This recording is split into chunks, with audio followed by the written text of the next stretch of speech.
NEET aspirants को पढ़ाते हुए मुझे 10 से भी ज़्यादा साल हो गए हैं, पर मैं आज भी स्टूडेंट्स को नोटिस करता हूँ कि स्टूडेंट गलत जगह अपना टाइम इन्वेस्ट करते हैं। कई बार वो रॉन्ग स्ट्रेटजी के साथ काम कर रहे होते हैं, कई बार वो बहुत ज़्यादा प्रोक्रेस्टिनेट करते हैं, कई बार वो सिर्फ वो फॉलो कर रहे हैं जो उनके दोस्त फॉलो कर रहे हैं, उनके पास खुद का कोई भी प्लान नहीं है। So in this video we are going to decode NEET's physics blueprint 2026, जिसमें हम एनालाइज करेंगे chapter wise weightage, most scoring areas और एक smart revision road map based on NCERT plus PYQs plus concept based practice. अगले 10 minute में मैं आपको दिखाने वाला हूं एक ऐसा फिजिक्स स्टडी प्लान जो आपका टाइम भी सेव करेगा, मिस्टेक्स भी एलिमिनेट करेगा और आपको कॉन्फिडेंटली 160 प्लस तक लेके जाएगा फिजिक्स में।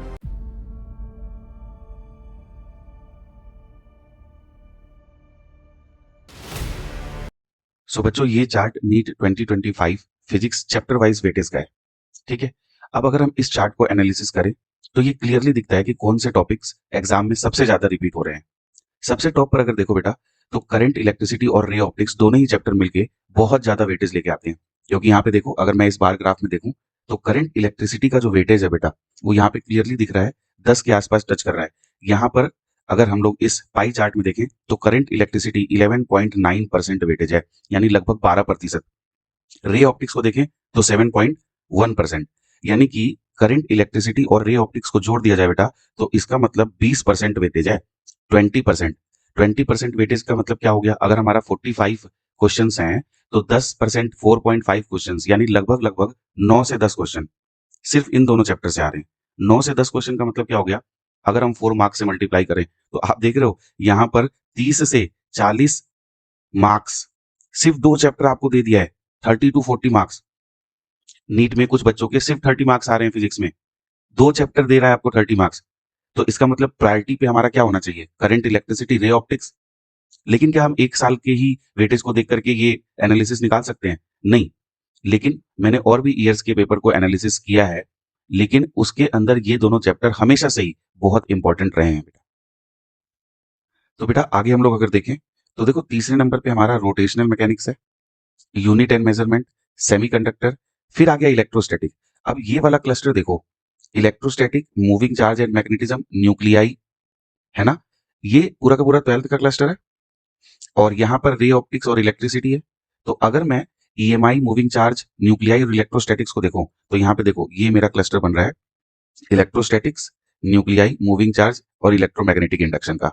तो 6 4 10, 10 और 6 16 और 4 20% यहाँ पे मिल रहा है। 20% का मतलब अगेन यहाँ पे 30 से 40 मार्क्स मिल रहे हैं, है कि नहीं बेटा? तो आप अगर ध्यान से देखोगे तो electrostatics, magnetism and modern physics, है ना? मैं यहाँ पे लिखूं इलेक्ट्रोस्टैटिक्स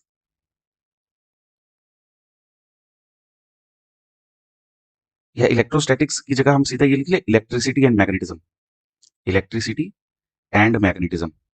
तो बेटा ये जो पूरा क्लस्टर है 12th का, ये हमारे लिए कितना ज्यादा इंपॉर्टेंट हो जा रहा है, इलेक्ट्रिसिटी एंड मैग्नेटिज्म। सीधे सीधे हम लोग एक्सपेक्ट कर सकते हैं कि इससे 20 क्वेश्चन तो हमारे यही बन रहे हैं इलेक्ट्रिसिटी एंड मैग्नेटिज्म से। आगे मैं आपको ये भी बताऊंगा कि इनको ऑर्डर वाइज कैसे करना है, कौन सा इजी है और ज्यादा नंबर दे रहा है, कौन सा टफ है और कम नंबर दे रहा है। ठीक है, अब इससे भी ज्यादा इंटरेस्टिंग बात देखो, अगर आप थ्योरेटिकल चैप्टर्स को देखो, है ना, थ्योरेटिकल चैप्टर जैसे कि अब न्यूक्लियाई में ज्यादातर वो क्वेश्चंस नहीं आते हैं जो पहले आते थे, रेडियो एक्टिविटी वगैरह तो हट गया, तो अब ये थ्योरेटिकल ही टॉपिक बन गया थोड़ा सा।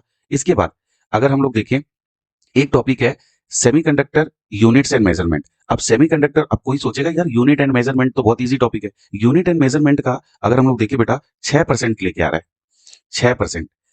रोटेशन के साथ साथ खड़ा है यूनिट एंड मेजरमेंट। अब अगर रोटेशन के साथ साथ यूनिट एंड मेजरमेंट खड़ा है तो सोच के देखो कि यूनिट एंड मेजरमेंट करना आसान है कि रोटेशन करना आसान है? Unit and measurement. और जब दोनों ही सेम मार्क्स दे रहे हैं तो हम क्यों ना यूनिट एंड मेजरमेंट करें, हम रोटेशन को क्यों करें? तो हमें यहाँ पे ईगो पे नहीं लेनी है बात, हमें ध्यान देना है कि कौन सा चैप्टर ज्यादा वेटेज लेकर के आ रहा है और किसे आसानी से किया जाता है। तो पहला जो ब्लूप्रिंट का आइडिया हमें होना चाहिए वो होना चाहिए कि कौन सा चैप्टर का वेटेज ज्यादा है, कौन से चैप्टर का वेटेज ज्यादा है, प्लस वो इजी टू स्कोर है, इजी टू स्कोर है ना? ये हमारे दिमाग में सबसे पहली चीज होनी चाहिए। और ये जो चीज है ये आपको ये बार चार्ट और ये पाई चार्ट आपको क्लियरली दे देगा। ठीक है बेटे? तो अब देखो, कुछ चैप्टर्स टफ हैं, लेकिन टफ होने के बावजूद उनसे बहुत ज्यादा हमें गेन नहीं मिल रहा है। तो हमें ध्यान रखना है कि जो लो वेटेज है ना, जो लो वेटेज है और डिफिकल्ट टू स्कोर है, डिफिकल्ट टू स्कोर है तो उनको बाद में करेंगे, क्योंकि वेटेज भी लो है और डिफिकल्ट टू स्कोर है, तो टाइम अगर बचेगा तो हम इनको ज्यादा ध्यान देंगे, टाइम नहीं बचेगा तो पहला फोकस किस पे करेंगे, जिसका वेटेज ज्यादा है और जो इजी टू स्कोर है ना बेटे। तो यहां से हमारे को क्लियरली पता चल रहा है, इस बार ग्राफ को अगर हम देखें तो सबसे पहला टारगेट हमारा इलेक्ट्रिसिटी एंड मैग्नेटिज्म होना चाहिए। दूसरे टारगेट में अगर हम लोग जाएं तो जो सेकंड पार्ट है बेटा, यहाँ पे देख रहे हो सेकंड पार्ट, डुअल नेचर और ग्रेविटेशन, ये 11th का सेकंड पार्ट का आ गया। ईएम वेव्स, फ्लूइड्स, ये 11th का सेकंड पार्ट आ गया। तो इस बार हमारे को फोकस क्या करना है, 11th का सेकंड पार्ट, 11th का सेकंड पार्ट और 12th का फर्स्ट पार्ट, 12th का फर्स्ट पार्ट, ये ज्यादा इंपॉर्टेंट है बेटा। ठीक है, अभी ये मैंने आपको बताया कि किस तरीके से ये डिस्ट्रीब्यूटेड है चैप्टर्स। लेकिन अगर हम क्लियरली, कई बार बच्चों को लगता है कि मेरी 11th ज्यादा स्ट्रांग है या मेरी 12th ज्यादा स्ट्रांग है, तो हम नेक्स्ट स्लाइड में नेक्स्ट हम लोग ये बात करने वाले हैं कि 11th क्लास और 12th क्लास में क्या कंपैरिजन है, कौन से क्लास के चैप्टर्स एक्चुअली ज्यादा स्कोरिंग है। तो चलते हैं आगे और हम लोग अब बात करेंगे कि 11th और 12th में क्या कंपैरिजन है। ठीक है बेटा। अब बेटे अगर हम लोग यहाँ पे क्लियरली देख पाए कि 11th और 12th में अगर हम कंपैरिजन करते हैं तो 12th का जो वेटेज है बेटा वो लगभग लगभग 55 to 60% वेटेज जा रहा है। यानी क्लियरली क्लास 12th का जो फिजिक्स है वो बेटा डोमिनेट कर रहा है इस बार आपके नीट के पेपर को। क्या कर रहा है, डोमिनेट कर रहा है। मतलब अगर क्लास 12 के चैप्टर्स हैं जैसे करंट इलेक्ट्रिसिटी, जैसे ray optics, semiconductors, electrostatics with capacitance, moving charges and magnetism, यानी कि अगर सिर्फ इसमें से आप सेमीकंडक्टर को छोड़ दो तो देखो अगेन 12th का जो फर्स्ट पार्ट है आपका वो अगेन कितना ज्यादा स्कोरिंग हो जाता है बेटे, कितना ज्यादा स्कोरिंग। अगर हम इसे अच्छे से कर लेते हैं तो अपने आप पेपर का हाफ पोर्शन तो ऑलरेडी मास्टर कर लिया।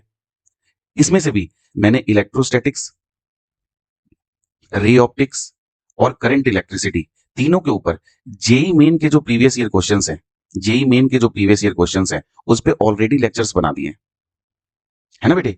क्यों, अब आपको मैं ये क्यों कह रहा हूं, आप नीट के स्टूडेंट हो तो जेई के क्वेश्चन कर लो जाके, क्योंकि इस बार का पेपर आप लोगों ने देखा 2025 का जो पेपर था वो कोई नहीं कह सकता कि जेई का पेपर टफ था और नीट का पेपर आसान था, बिल्कुल भी नहीं। नीट का paper even conceptually more strong था जेई के पेपर से।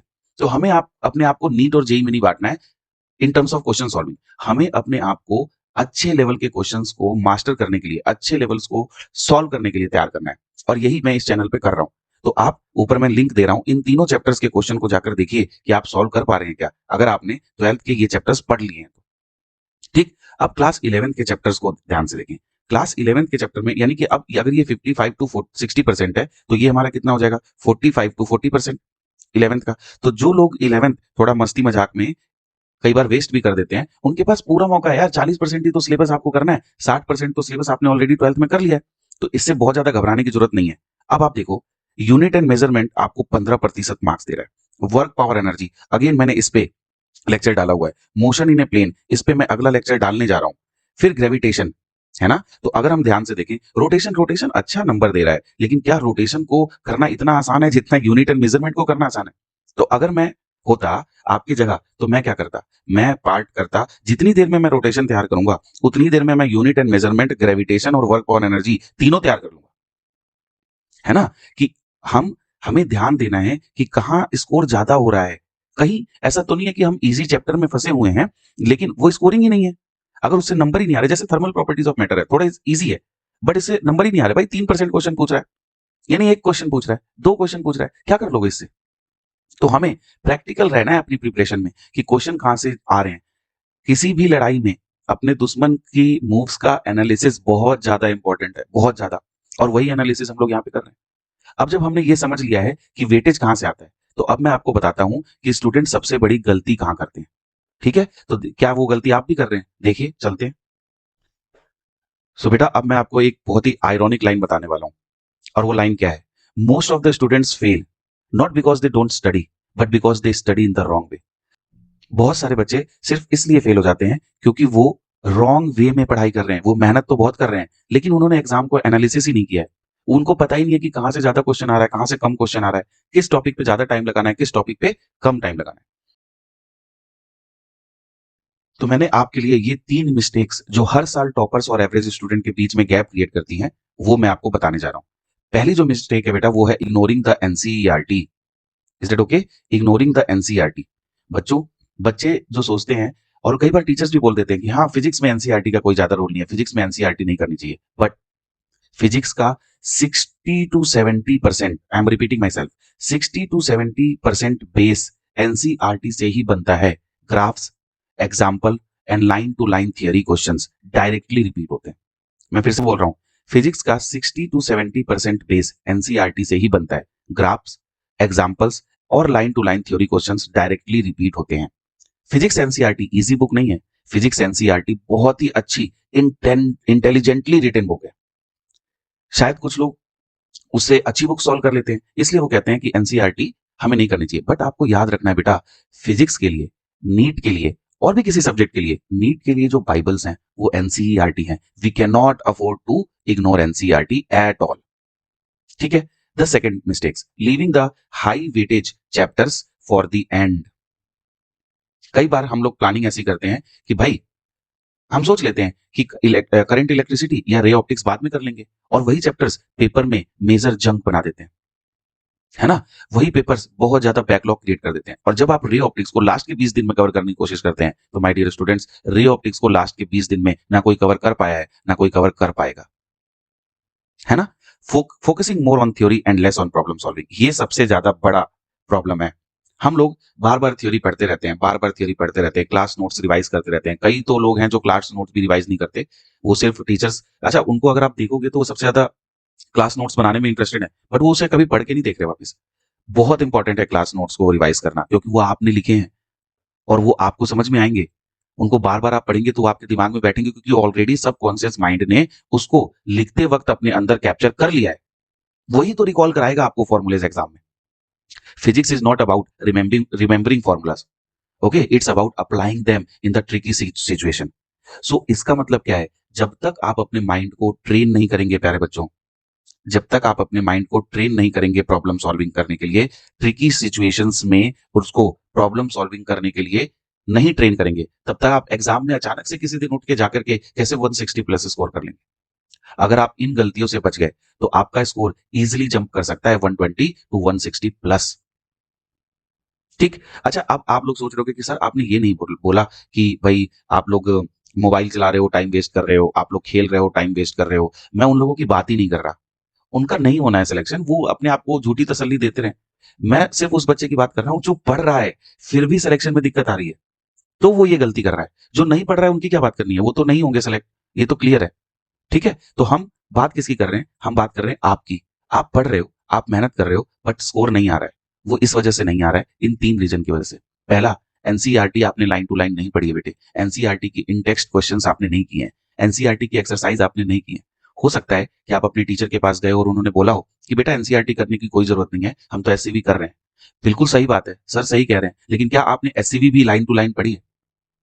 आप एनसीईआरटी छोड़ रहे हो क्योंकि आप एससीवी कर रहे हो, आप एससीवी छोड़ रहे हो क्योंकि आप बीएम शर्मा कर रहे हो, शायद आप बीएम शर्मा छोड़ रहे हो क्योंकि आप फिजिक्स गैलेक्सी कर रहे हो। तो let me tell you one thing बेटा, आप कुछ नहीं कर रहे हो। आप हर बुक्स को सजा के रख रहे हो, 2 पेज पढ़ रहे हो और अपने आप को तसल्ली दे रहे हो कि मैं सब कुछ कर रहा हूं। एक्चुअली आप नहीं कर रहे हैं। ठीक है? तो सबसे पहले हमें क्या करना है और क्या नहीं करना है वो सोचिए। अब क्वेश्चन ये है, अगर इतने चैप्टर्स हैं तो उन्हें प्रायोरिटाइज कैसे करें, किस सीक्वेंस में पढ़ें?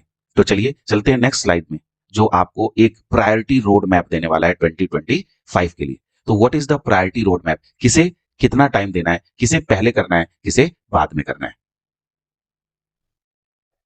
तो बेटा ये रोड मैप आपके लिए गेम चेंजर बन सकता है। यहां चैप्टर्स को डिवाइड किया गया है based on weightage plus difficulty. सबसे पहले हम लोग बात करते हैं हाई प्रायोरिटी की। ठीक है? तो हाई प्रायोरिटी में मैंने चैप्टर्स को रखा है, अभी हम लोगों ने डिस्कस किया था current electricity, ray optics, semiconductors, electrostatics and unit and measurement.